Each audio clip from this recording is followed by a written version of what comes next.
Hello friend, मैं प्रकाश बरनवाल आपका स्वागत करता हूं आपके ऑनलाइन शिक्षण प्लेटफॉर्म पर। जैसा कि दोस्त पता है आपको, हम लोग 18 यूनिट ख़त्म कर चुके हैं। हम लोग चतुर्भुज के बारे में पूरा पढ़े हैं। 4 भुजाओं से घिर के बनी हुई आकृति को चतुर्भुज कहते हैं। इसके बारे में पूरा डिटेल हम लोग जान चुके हैं। समलंब चतुर्भुज क्या होता है उस पर हम लोग उसका एरिया वगैरह का भी फार्मूला वगैरह डेरिवेशन करके और एरिया हम लोग कुछ क्वेश्चन भी कर लिए हैं उस पर। इतना क्वेश्चन आप लोग के लिए लाभप्रद है। अगर आप लोग इतना क्वेश्चन कर लेते हैं तो विश्वास करिए आप लोग बहुत सारे एग्जाम में भी बैठ सकते हैं। डीएलएड ही नहीं, आप लोग किसी भी एग्जाम में, जैसे कि जो छोटे लेवल के एग्जाम, तो जैसे कि रेलवे का ग्रुप डी हो गया, एसएससी का एसएससी का आपका हो गया, कुछ एग्जाम जैसे कि जो इंटर बेस पे आते हैं, तो यहाँ से क्वेश्चन पुटअप हो जाते हैं। और एक दो क्वेश्चन रेलवे में एनटीपीसी में बस डेफिनेशन से आ जाता है। तो आप लोग ये समझिएगा कि आप लोग एक जगह पढ़ेंगे डीएलएड तो बहुत सारी जगह काम देगा। अगर अच्छे से सारा चैप्टर, जो 20 चैप्टर हैं, आज तो 19वां चैप्टर खत्म हो जाएगा आपका, तो एक छोटा सा है बस। समांतर समलंब चतुर्भुज, समांतर चतुर्भुज, आयत, समचतुर्भुज और वर्ग, इस पांचों के बारे में हमको अच्छे से जानना है। क्या होते हैं, कैसे इनकी डेफिनेशन क्या होता है, बस यही जानना है इस पूरे चैप्टर में आपके। और एक दो और हैं, कॉन्वेक्स मतलब कि उत्तल चतुर्भुज और अवतल चतुर्भुज, मतलब 6-7 हैं। बस इसके बारे में बताएंगे आज यह चैप्टर भी फिनिश हो जाएगा आपका। तो बस एक चैप्टर रह जाएगा 20वां, उसको भी हम लोग नेक्स्ट सेशन में कर लेंगे। ठीक है दोस्त, चलिए तो स्टार्ट कर लेते हैं। अब देखिए, समलंब चतुर्भुज के बारे में आप लोग पढ़ चुके हैं। समलंब चतुर्भुज क्या होता है एक बार हम लोग अच्छे से फिर से देख लेते हैं। समलंब चतुर्भुज मतलब ऐसा चतुर्भुज जिसके सम्मुख भुजा एक युग्म, सम्मुख भुजा का एक युग्म समांतर होता है।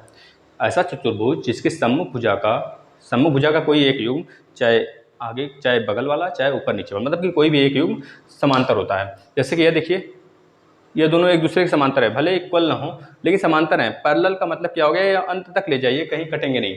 तो ठीक है, तो ऐसे चतुर्भुज को हम लोग क्या बोलते हैं, समलंब चतुर्भुज, जिसके दो साइड पैरेलल बराबर होते हैं। इसके लिए आपको फार्मूला भी बता दिया गया है। फार्मूला यहाँ पे हम लिख देते हैं, एरिया का फार्मूला देखिएगा, बताया गया है ना। ये अगर यह ए है या बी है, पीछे देखिए आप लोग नहीं देखें तो, अगर यह ए है और यह बी है तो ए इसको अगर मानते हैं, इसको बी मानते हैं, और यह हाइट है, तो पूरे इसका एरिया क्या हो जाएगा समलंब चतुर्भुज का, 1/2 गुणे पैरेलल साइड का योग ए प्लस बी इंटू हाइट का एच से मल्टीप्लाई कर देंगे। 1/2 ए प्लस बी इंटू एच कर देते हैं तो समलंब चतुर्भुज का एरिया निकल के आ जाता है। इसी पे बहुत सारे क्वेश्चन आते हैं, हम कराए भी हैं बहुत सारे क्वेश्चन। तो समलंब चतुर्भुज आप लोग देख लीजिए कैसे बनता है। ऐसे चतुर्भुज जिसके केवल एक युग्म, किसी कोई भी एक युग्म समांतर हो, तो उसे क्या बोलते हैं हम लोग, समलंब चतुर्भुज। जैसे यहाँ पे देखिए, यह वाला युग्म आमने सामने का दोनों युग्म समांतर है ना, पैरेलल है, कहीं भी बढ़ा दीजिए आगे तक कटेगा नहीं, तो ऐसे चतुर्भुज को ही समलंब चतुर्भुज बोलते हैं। जैसे इसमें भी देख लीजिए, ऊपर वाला या इधर वाला, ठीक है, क्योंकि ये वाला देखिए इधर बढ़ाएंगे तो ये कहीं ना कहीं काट ही देगा, लेकिन ये वाला नहीं कटेगा।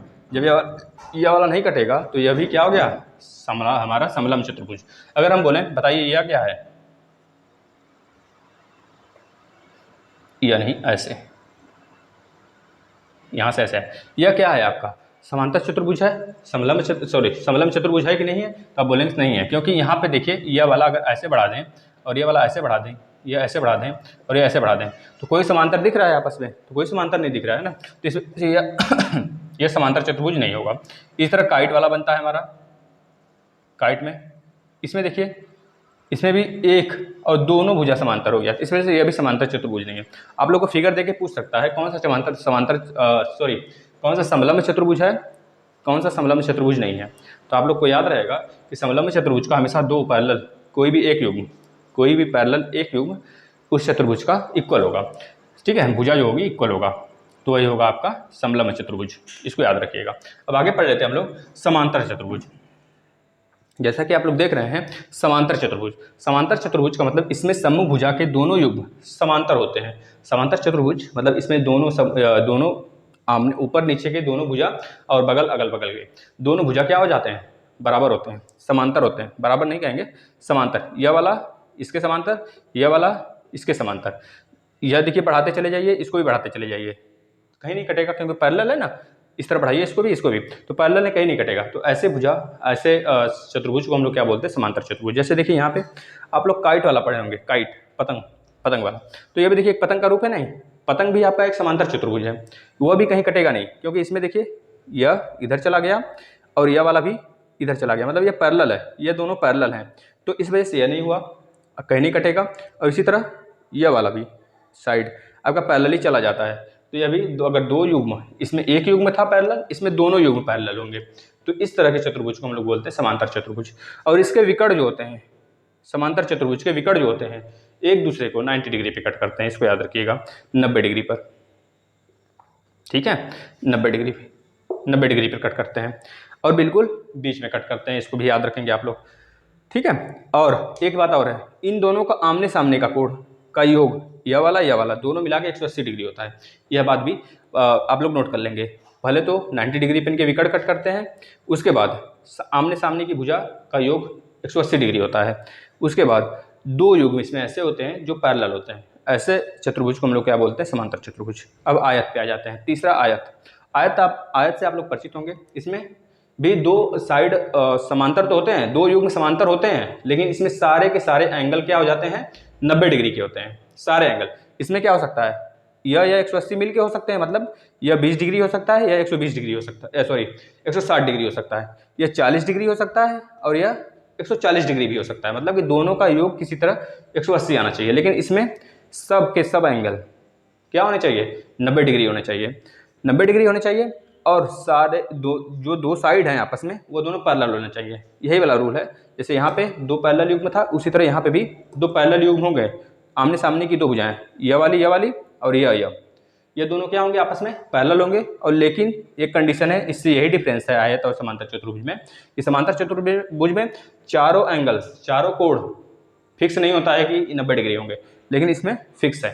आपका आयत में फिक्स होता है कि यह चारों के चारों जो एंगल हैं, जो कोण हैं, वह 90 डिग्री के बनाएंगे, ठीक है।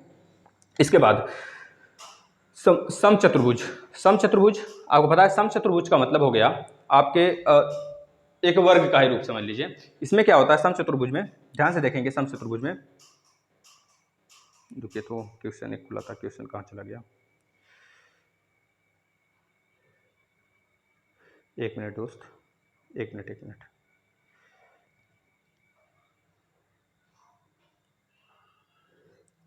देखिएगा, है ना, समचतुर्भुज यहाँ पे लिखा हुआ है, आप लोग देख भी लिए होंगे। इसमें संलग्न भुजाएं बराबर होती हैं। समांतर चतुर्भुज में संलग्न भुजाएं बराबर होती हैं।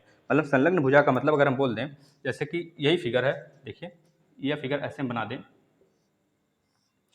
हम लोग किसकी बात कर रहे हैं, समचतुर्भुज की। समचतुर्भुज में संलग्न भुजाएं बराबर होती हैं। संलग्न भुजाएं कल वाले चैप्टर में आप लोग पढ़े थे, कल वाले यूनिट में आप लोग को पढ़ाया गया था। इसका जो पिछला वीडियो गया है, आप लोग देखिएगा, नहीं देखें तो। संलग्न भुजा का मतलब एक यह और यह, ऐसे यह भुजाएं क्या हो गई, ये दोनों आपस में संलग्न भुजा हो गई। इसी तरह यह वाली भुजा देख रहे हैं, यह वाली ऐसे, यह भी संलग्न हो गया। उसी तरह यहाँ पे भी और यहाँ पे भी कितनी संलग्न भुजा बन गई, तो 4 बन गई, है ना। देखिए ABCD, ठीक। इस तरह अगर बोलें तो AB बराबर AD, AB बराबर AD, AB बराबर AD होगा और AD बराबर DC भी होगा, AD बराबर DC भी होगा और DC बराबर CB भी होगा, DC बराबर CB भी होगा और CB बराबर BA भी होगा, CB बराबर BA भी होगा। कुछ ऐसा कंडीशन अगर बनता है तो आपका कौन सा चतुर्भुज होगा, बोलेंगे समचतुर्भुज होगा, जिसके चारों संलग्न भुजाएं बराबर होती हैं, वह क्या हो जाएंगे, समचतुर्भुज हो जाएंगे, ठीक है। अगर यहाँ तक आप लोग को पता हो गया, आप लोग नोट कर लीजिए इसको अच्छे से कॉपी पे और समझ बना लीजिए। जैसे समझाया गया है, जैसे बताया गया है फिगर के द्वारा, उस तरह आप लोग इसको लिख लेंगे अपनी कॉपी पे, ठीक है। चलिए हम लोग वर्ग की तरफ चलते हैं। वर्ग क्या होता है ना, वर्ग देख लेते हैं। फिर उसके बाद कॉन्वेक्स मतलब कि उत्तल चतुर्भुज और अवतल चतुर्भुज क्या होता है, इसके बारे में पढ़ लेते हैं। क्योंकि डेफिनेशन जो होता है ना, एग्जाम में बहुत मायने रखता है। लोग सोचते हैं कि डेफिनेशन नहीं पूछा जाता है किसी भी मैथमेटिक्स वाले न्यूमेरिकल में, लेकिन बहुत सारे जगह, जैसे एनटीपीसी का ही रेलवे कराती है, एक एग्जाम है एनटीपीसी, तो उसमें बहुत सारे क्वेश्चन इसी तरह पूछे गए हैं, बट डेफिनेशन के तौर पे। तो डेफिनेशन के तौर पे अगर पूछ लिया जाए आज भी उत्तल चतुर्भुज क्या होता है, तो कोई नहीं बता पाएगा, जाहिर सी बात है कोई नहीं बता पाएगा, और जो पढ़ा नहीं रहेगा वो नहीं बता पाएगा। ठीक है, भले काफ़ी ज़्यादा न्यूमेरिकल लगा रहा हो, काफ़ी बड़ा बड़ा एग्जाम लगा रहा एग्जाम्पल के तौर पे लगा रहा हो न्यूमेरिकल, बहुत बड़े बड़े न्यूमेरिकल लगा रहा हो, तो वो भी नहीं लगा पाएंगे, क्योंकि अगर वह बेसिक नहीं पढ़े रहेंगे, उनका सब कुछ तो क्लियर है लेकिन डेफिनेशन नहीं पता है उनको, तो उनका दो न्यूमेरिकल कॉन्वेक्स चतुर्भुज और कॉन्केव, मतलब कि उत्तल चतुर्भुज अवतल चतुर्भुज, गलत होना ही है, कन्फर्म है। ठीक है, चलिए हम लोग वर्ग के बारे में देख लेते हैं। वर्ग, देखिए वर्ग में क्या था, जो समचतुर्भुज में क्या था, सारी संलग्न भुजाएं बराबर थी। ठीक है, लेकिन इसमें क्या होगा, वर्ग में चारों भुजाएं तो इक्वल होंगी। आयत में क्या था, आयत में दो आमने सामने की भुजा, दो भुजाओं का योग पैरेलल था और चारों का चारों एंगल 90 डिग्री था। इसमें क्या होगा, चारों के चारों एंगल 90 डिग्री के भी होंगे और चारों भुजाएं भी बराबर होंगी, मतलब कि यह भुजा सब बराबर होंगी। मतलब अगर यह ए है, यह बी है, यह सी है, यहाँ पे सी ले लेते हैं, यह सी है और यह डी है, तो ए बी बराबर लिखेंगे आप, ए बी बराबर बी सी बराबर सी डी बराबर सी डी बराबर डी ए या फिर ए डी। ठीक है, कुछ भी, मतलब कि यह चारों के चारों भुजा बराबर भी होंगे और चारों एंगल भी 90 डिग्री का होगा। इसको आप लोग नोट कर लेंगे। ऐसे चतुर्भुज को हम लोग क्या बोलते हैं, वर्ग बोलते हैं। ठीक है, ऐसे चतुर्भुज को हम लोग वर्ग बोलते हैं, या आप लोग ध्यान से इसको नोट कर लेंगे, वर्ग बोलते हैं। और इसके विकर्ण जो होंगे एक दूसरे को 90 डिग्री पर भी काटेंगे भी, यह 90 डिग्री, ऐसे 90 डिग्री, मतलब अगर बना दें यहाँ से फिर से हम, देखिए विकर्ण के लिए, तो इसके विकर्ण भी 90 डिग्री पे काटेंगे, जो वर्ग होगा उसके विकर्ण भी एक दूसरे के 90 डिग्री पर। ठीक है, मतलब कि यह भी 90, यह भी 90। इस वजह से यह पूरी लाइन, अगर इसको पूरा एंगल यह वाला देखा जाए तो यह कितने का होगा, 180 डिग्री का होगा। इसी तरह यह भी 90, यह भी 90 और यह भी लाइन 180। आप लोग को पता है, अगर यह पॉइंट है, यहाँ से जितनी भी लाइन जाती हैं, ऐसे मान लीजिए बहुत सारे एंगल बन रहे हैं, और यहाँ पे यह ए एंगल है, यह बी एंगल है, यह सी है और यह डी है, यह ई है और यह वाला एफ है। तो इस पॉइंट के चारों तरफ जो यह सर्कल बना है, सर्कल नुमा, यह पूरा 360 डिग्री होगा। मतलब अगर बोला जाए A B C D E F angle का योग कितना होगा, तो आप बता देंगे, कुछ भी हो सकता है, 30 30 40 50 60 अलग अलग सबका हो, लेकिन सबका योग क्या आना चाहिए, आप लोग को पता है पूरा सर्कल जो बनता है वह 360 डिग्री का बनता है। तो सबका योग मतलब A angle A plus angle B plus angle C plus angle D plus angle E, अगर ई तक है, एक एफ भी है, प्लस एंगल एफ बराबर 360 डिग्री ही होगा, इससे ज़्यादा नहीं होगा। क्योंकि आप लोग को पता है, कल हम बताए थे इसके पिछले वाले चैप्टर में, पंचभुज, जब पंचभुज बनता है तो उसके लिए हम लोग एंगल कैसे निकालते हैं। अगर चतुर्भुज है तो उसमें 360 डिग्री का ही एंगल बनेगा, 360 से ज़्यादा एंगल नहीं बनेगा। अगर चतुर्भुज है तो चाहे कोई चतुर्भुज हो, चाहे समचतुर्भुज हो, चाहे समलंब चतुर्भुज हो, चाहे आपका काइट वाला हो, पतंग वाला हो, चाहे आपका वर्ग हो, चाहे आपका आयत हो, जितने भी बनते हैं चतुर्भुज, उन सब में मिला जुला के 360 डिग्री ही एंगल बनेगा। भले कोई ज़्यादा कम इस तरह वेरी कर सकता है। वेरी करने की आकार पे अलग अलग चतुर्भुज का अलग अलग नाम दिया गया है, जैसा कि आज हम लोग उसी के बारे में पढ़ लिए। ठीक है, अब यहाँ पे देख रहे हैं सर्कल है पूरा, A B C D E F, सबका योग कितना आना चाहिए, 360 डिग्री। कल वाले में हम लोग पढ़े थे, अगर 5 भुजा है, पंचभुज, अगर पंचभुज है तो इसमें रेगुलर पंचभुज होना चाहिए, इतना ध्यान। रेगुलर पंचभुज, रेगुलर चतुर्भुज, रेगुलर खष्टभुज का मतलब होता है कि जिसके चारों साइड, जिसके जितने भी साइड हैं, अगर खटभुज है तो 6 साइड, अष्टभुज है तो 8 साइड, पंचभुज है तो 5 साइड बराबर होने चाहिए। रेगुलर का मतलब यही होता है कि सबके जो साइड हैं, भुजा हैं, वो बराबर होना चाहिए। उसे बोलते हैं रेगुलर साइड ऑफ आपके चतुर्भुज के रेगुलर साइड बोलते हैं, जो कि एक तरह से बराबर होते हैं। यहाँ पे देख लीजिए, यह आपके पंचभुज हो गए, पंचभुज का रेगुलर साइड जो कि क्रम से आते हैं इस तरह के, जिसके लगभग हम यहाँ पे देखिए फिर से बना देते हैं, लगभग कोशिश करते हैं बन जाए।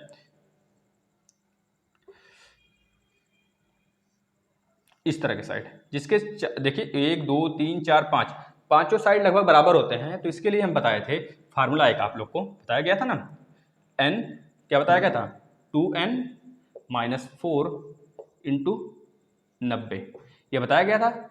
इससे आप लोग निकाल सकते हैं कि इसमें कितने डिग्री का एंगल बन सकता है किसी भी रेगुलर पॉलीगॉन में। कोई भी रेगुलर पॉलीगॉन हो उसमें कितने डिग्री का एंगल बन सकता है आप लोग निकाल सकते हैं। पॉलीगॉन मतलब चतुर्भुज, कोई भी चतुर्भुज हो, चतुर्भुज का मतलब कोई भी चतुर्भुज हो, कोई भी भुजा वाला हो, खटभुज हो, अठभुज हो, ननभुज हो, टेनभुज हो, मतलब कि कोई भी भुजा वाला हो आप लोग निकाल सकते हैं। अगर ये 5 भुजा है तो n के प्लेस पे 5 रख के बताए थे, अगर 6 भुजा है तो n के प्लेस पे 6 रख के बताए थे, अगर 4 भुजा है तो n के प्लेस पे 4 रख के बताए थे। इस तरह आप लोग निकालेंगे तो पता चल जाएगा आपको कि रेगुलर कोई भी आपका चतुर्भुज होता है, कोई भी आपका पॉलीगॉन्स है, उसमें हम लोग निकाल सकते हैं कितने डिग्री का एंगल बनता है। इस तरह वर्ग आप लोग समझ गए, समझ गए। तो चलते हैं दो और हैं जो कि कॉन्वेक्स मतलब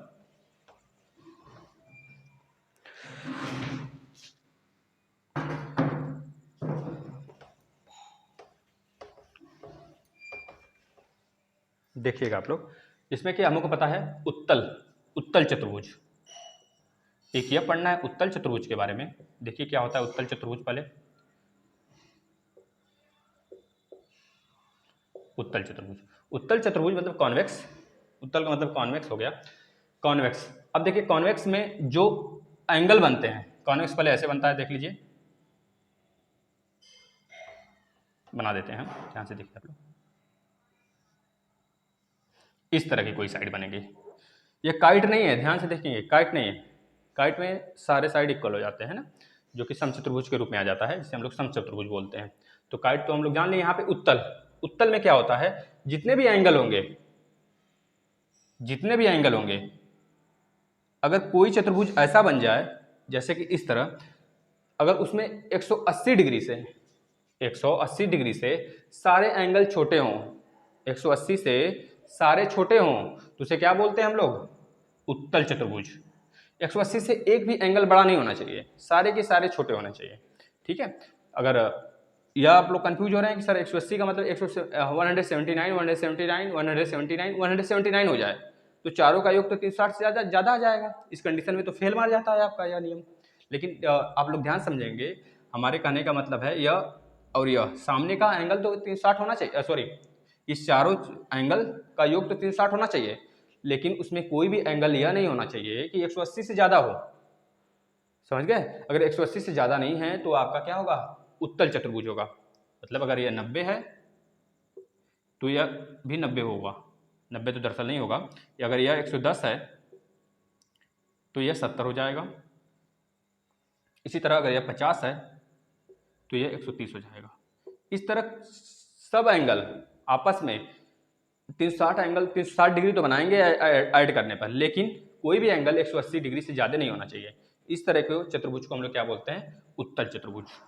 अगर इतना समझ में आ गया है तो एक अवतल चतुर्भुज देख लेते हैं, ध्यान से देखेंगे। अवतल चतुर्भुज,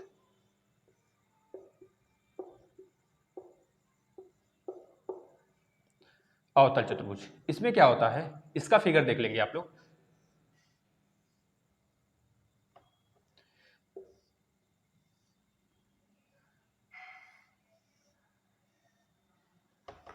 अच्छे से बनाते हैं, देखिए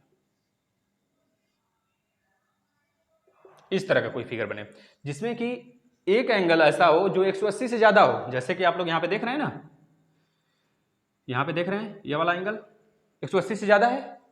ऐसा चतुर्भुज 1 2 3 4, 4 भुजा है तो चतुर्भुज है। तो ऐसा चतुर्भुज जिसमें कोई भी एक एंगल अगर 180 से ज्यादा मिलता है तो क्या होता है, हमारा अवतल चतुर्भुज होता है, अवतल चतुर्भुज होता है। अगर आप सारी चतुर्भुज जान गए, 6-7 चतुर्भुज आप लोग को बताया गया, इसको कॉपी पे अगर आप लोग नोट करते गए हैं तो बहुत अच्छी बात है, आप लोग रिवीजन के तौर पे कर सकते हैं। अगर नहीं नोट किए हैं तो आप लोग के लिए एक अच्छी बात है कि आप लोग फिर से, आप लोग के पास तो वीडियो रहेगा ही, वीडियो रहेगा तो आप लोग क्या करेंगे, फिर से ओपन करेंगे, अच्छे से उसे 2 बार 3 बार रिविजन के तौर पर देख लेंगे। ठीक है, तो हम लोग कुछ क्वेश्चन की बात कर लेते हैं, क्वेश्चन कैसे पूछा जाता है बस उसके बारे में बात कर लेते हैं। ठीक है, चलिए, जैसे कि आपको कोई फिगर बना के दे दिया, मान लीजिए समलंब चतुर्भुज का फिगर बना के दे दिया, उसमें फिलिंग ब्लैंक्स भरने के लिए बोल दिया, एक ट्रेपेजियम बना दिया, ट्रेपेजियम का मतलब समलम्ब चतुर्भुज, समलम्ब चतुर्भुज बना दिया और बोल दिया, ऐसे लिख दिया, वह चतुर्भुज जिसके सम्मुख भुजाओं का युग्म डैश डैश होता है। तो क्या बताएंगे, जिसके सम्मुख भुजाओं का एक युग्म जो होता है वो पैरेलल होता है, पैरेलल होता है, समांतर होता है। यहाँ पे फिलिंग द ब्लैंक्स में क्या लिख देंगे, समांतर होता है। इसी तरह आपका समांतर चतुर्भुज देकर बोल दिया जाए, वह चतुर्भुज जिसकी सम्मुख भुजाएं समांतर होती हैं, समांतर चतुर्भुज की सम्मुख भुजाएं डैश डैश होती हैं, समांतर चतुर्भुज की सम्मुख भुजाएं आपस में क्या होती हैं, समांतर होती हैं। आपस में समांतर का मतलब कहीं काटती नहीं है, तो यहाँ पे भी समांतर इस तरह आप लोग फिल कर देंगे।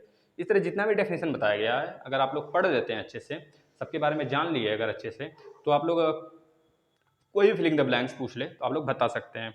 ठीक है, जैसा कि हम लोग कल एक पूरा अच्छे से इसके बारे में डिस्कस किए थे कि भुजा क्या होती है, भुजाएं कितने होते हैं चतुर्भुज में, भुजाएं किसको कहते हैं, और वर्टिसेस मतलब शीर्ष किसे कहते हैं, और संलग्न भुजा किसे कहते हैं, संलग्न कोण किसे कहते हैं। उसके बाद हम लोग कितने साइड होते हैं, कितने भुजा होते हैं, ये सब के बारे में हम लोग कल पढ़े थे। तो बस ऐसे ही फिगर देके कोई भी चतुर्भुज देकर आप लोग को पूछ लेगा कितने चतुर्भुज हैं, कितने भुजा हैं, ये सब आप लोग बताना होगा। ये सब आप लोग बताएंगे, जिसमें कि जो लोग कल पढ़े होंगे ये सब बता ले जाएंगे, है ना। चलिए, हमने चर्चा बहुत सारा कर लिया, आप लोग को पता होगा 360 डिग्री कैसे बनता है, सब कुछ हम लोग चर्चा कर लिए। बस अब आप लोग को ध्यान देना है, जैसे कि देखिए एक क्वेश्चन ले लिया जाए, नहीं तो चलिए अगर देखेंगे तो नेक्स्ट पार्ट में क्वेश्चन ले लेंगे। क्वेश्चन इसमें खास नहीं है, बस फिलिंग द ब्लैंक्स के रूप में ही आएगा, डेफिनेशन ही आएगा। आप लोग डेफिनेशन अच्छे से तैयार कर लीजिए, डेफिनेशन तैयार कर लिए तो फिलिंग द ब्लैंक्स अपने आप अप्लाई हो जाएगा, भर लेंगे आप लोग। ठीक है, तो अगर आप लोग को अच्छा लगता है वीडियो, अगर अच्छा तो लगेगा ही, ठीक है, अच्छा तो लगेगा ही, क्योंकि यहाँ आपके सिलेबस से रिलेटेड काम हो रहा है ना, ऐसा कुछ फालतू का चीज़ नहीं पढ़ाया जा रहा है, या फिर कुछ ऐसा मनोरंजन वाला काम तो नहीं हो रहा है ना, जो अच्छा नहीं लगेगा। मनोरंजन दरअसल सबको अच्छा लगता है, पढ़ाई कुछ लोग को अच्छा लगता है। जिस लोग को अच्छा लग जो ऐसे लोग होते हैं जिनको पढ़ाई अच्छी लगती है वही सक्सेस हो जाते हैं। ठीक है, तो लगना भी चाहिए, नॉलेज लेना चाहिए, हर जगह से लेना चाहिए। और आप लोग के लिए यह मुहिम जो है छेड़ा गया है, तो आप लोग इसका अच्छे से लाभ लीजिए, अपने सारे दोस्तों को बताइए कि यहाँ पे आएँ। अब आप तो अगर किसी दूसरे एग्ज़ाम की भी तैयारी कर रहे हैं, जैसे कि पीसीएस हो गया, आईएएस हो गया, रेलवे का एग्ज़ाम हो गया, एसएससी का हो गया, डीआरडीओ का हो गया, बहुत सारे एग्ज़ाम्स निकलते हैं ना, जैसे कि आपका खंड शिक्षा अधिकारी का पेपर भी कराया गया है, आप लोग उसको जाके देख सकते हैं, वहाँ पे है, जाएंगे प्ले लिस्ट में, खंड शिक्षा अधिकारी का जो अभी बीईओ का पेपर हुआ है ना, तो उसका पूरा हल हम लोग अनुज सर ने करवाया है। आप लोग जाकर उसको देखिए, सॉल्व कर लीजिए, वहाँ से देख सकते हैं आप लोग क्वेश्चन कैसे पूछे जाते हैं। ठीक है, आगे जाकर आप लोग को बहुत सारी तैयारी, जरूरी थोड़े है कि डीएलएड निकल गया तो टीचर बन गया तो और पढ़ना लिखना छोड़ देंगे, पढ़ना लिखना तो लगा रहेगा दोस्त, है ना। तो आप लोग पॉलिटिक्स स्टार्ट किया गया, पॉलिटिक्स देखिए, ज्योग्राफी पूरा डिटेल में बिल्कुल फिगर बना के उसको देखिए, मैथमेटिक्स देखिए, और बाकी सब फ्री तो मिल रहा है, तो पढ़ने में क्या जाता है, पढ़ लीजिए। जो मनोरंजन करते हैं कुछ टाइम बैठकर पढ़ लीजिए, इस समय कहीं जाना आना भी नहीं होगा, आप लोग आराम से बैठकर घर में पढ़ सकते हैं। ठीक है दोस्त, तो आज के लिए धन्यवाद। अगले दिन हम लोग 20वां लेक्चर लास्ट चैप्टर स्टार्ट करेंगे। ठीक है, तो आज के लिए धन्यवाद, मिलते हैं नेक्स्ट चैप्टर में। ठीक है दोस्त।